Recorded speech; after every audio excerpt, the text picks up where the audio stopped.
ওই তিনজন সুন্নি মৌলবী দেখেন না, ইসরায়েল ঘুরে আসলো, ইসরায়েলে ঢুকে মসজিদ আকসার সামনে গিয়ে ছবি তুলতে হবে, ছবির ব্যবসা ভালোই হয়, যত লাইক কমেন্ট যত শেয়ার তত নেকি, আলহামদুলিল্লাহ, মাহফিলের দাওয়াত তত বেশি তত চাঙ্গা, সব ঠিক আছে। তো ইসরায়েলের ভেতর দিয়ে গিয়ে তেল আবিবের সোহবত নিয়ে গিয়ে মসজিদ আকসা ঘুরে আসলো, এটা নিয়ে আমাদের সমস্যা না, যাক, তার সেখানে মনে চেয়েছে, যদিও এভাবে যাওয়াটা উচিত হয়নি, তাও মানলাম, অবুঝ ছোট বাচ্চা তো, অত বস্তু দেখানো হয়নি, ফিডার খায় গিয়েছে, আবেগের বসে কাজ করেছে, আবেগ কাজ করেছে, বিবেক কাজ করেনি, কিন্তু আল্লাহ মাফ করুক। এখন দেখি ইসরায়েলের সোহবতে ফতোয়া দেওয়া শুরু করেছে, খেলাফত কায়েম করা নাকি উম্মতের জন্য এটা সম্ভবই না।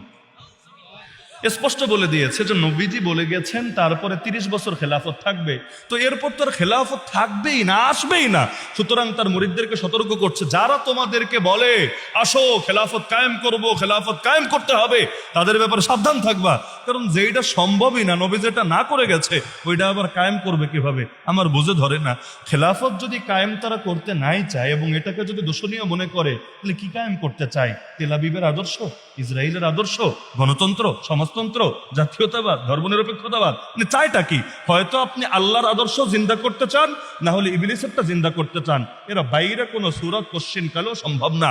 যেই নবী বলেছেন আমার পরে 30 বছর খেলাফত, ওই নবী বলেছেন কিয়ামত হবে না যতদিন না 12 জন খলিফা আসবে, যাদের প্রত্যেকে কুরাইশ থেকে হবে। এই যতদিন পর্যন্ত এরকম 12 জন খলিফা না আসবে কিয়ামত হবে না। ওইটাও হাদিস, এটাও হাদিস, তো সমাধান কি? এই সমাধান হয়তো তেল আবিব থেকে এখনো শিক্ষা পাওয়া যায়নি। এজন্য আমি চ্যালেঞ্জও দিয়েছিলাম যে আপনার যদি এটা মূর্খতা হয়, গোমরাহি হয়, নিজে পড়াশোনা করে স্বীকার করেন, আর যদি বেশি ঝামেলা মনে হয় আমাদের সাথে আলোচনায় বসেন, দুইটার একটা তো অন্তত করেন, শুধু জেলাপি খেলেই হবে না, এই জিনিসগুলো সমাধান তো অন্তত করেন। কোনো সারা নাই, কোনো সারা শব্দ নাই, ঘন্টার পর ঘন্টা, 24 ঘন্টা পার হয়ে যাচ্ছে। লেকিন এই ফিতনা তো বড় জটিল, কারণ নবীর এক কথারই তো 2 দিন পর আরেক কথার বিরুদ্ধে দাঁড় করাবে। আল্লাহ নবী বলেছেন তারপরে লাগাতার 30 বছর খেলাফতে রাশেদা থাকবে। আমরা জানি হাসান রাদিয়াল্লাহু আনহু শাহাদাত পর্যন্ত 30 বছর অতিবাহিত হয়েছে। আবু বকর রাদিয়াল্লাহু আনহু, ওমর, ওসমান, আলী রাদিয়াল্লাহু আনহু পর্যন্ত নিলে 29 বছর 6 মাস, আর হাসান রাদিয়াল্লাহু আনহু 6 মাস মিলালে 30 বছর।